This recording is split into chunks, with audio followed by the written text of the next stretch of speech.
Magandang araw. Ako po si Mark Lester Lieraga. Ito po ang aking daily devotion ngayon, June 20. Who can bribe God? Prophet Joel. Na tinalakay po ni Pastor Russell Campos sa 365 Daily Devotions. Itang Bible verse ng araw ay galing sa Joel chapter 3. Ang sabi po ay, The Lord judges the nations. For behold, in those days and at that time, when I restore the fortunes of Judah and Jerusalem, may gather all the nations and bring them down to the valley of judgment, with the valley of Jehoshaphat rather, and I will enter into judgment with them there, on behalf of my people and my heritage Israel, because they have scattered them among the nations, and have divided up my land.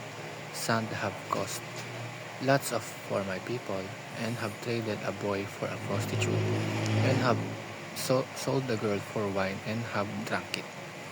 What are you to me, O Tyre and Sidon, and all the regions of Philistia? Are you paying me back for something?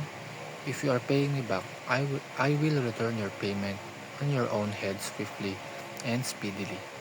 For you have taken my silver and my gold, and have carried my rich treasures into your temples. You have sold the people of Judah and Jerusalem to the Greeks, in order to remove them far from their own border. Behold, I will stir them up from the place to which you have sold them, and I will return your payment on your own head. Will sell your sons and your daughters into the hand of people of Judah, and they will sell them to the Sabaeans, to a nation far away, for the Lord has spoken. Sa Joel chapter 3, makikita natin ng isang makapangyarihang larawan ng Diyos bilang hukom ng lahat ng bansa. Tinatawag niya ang mga bansa upang humarap sa kanyang paghatol dahil sa kanilang mga ginawa laban sa kanyang bayan. Sa mundong ating kinagalawan ngayon, madalas tayo nakakarinig ng mga kwentong tungkol sa kawalan ng hustisya. May mga taong nakakatakas sa kasalanan dahil sa pera, impluwensya o kapangyarihan. May mga inosenteng naapi at may mga nagkakasala na tila napaparusahan. Ngunit ipinapaalala sa atin ng Joel chapter 3 na may isang hukom na nakikita ang lahat at walang anumang bagay ang nakakalampas sa kanyang paningin. At dito natin makikita ang first teaching. God renders His verdict in His heavenly courtroom. Its execution takes place on earth. Ang Diyos ay hindi lamang nakatingin sa mga nangyayari sa mundo. Siya ay aktibong naghahari at humahatol ayon sa kanyang katarungan. Maaaring hindi natin agad makita ang kanyang hatol.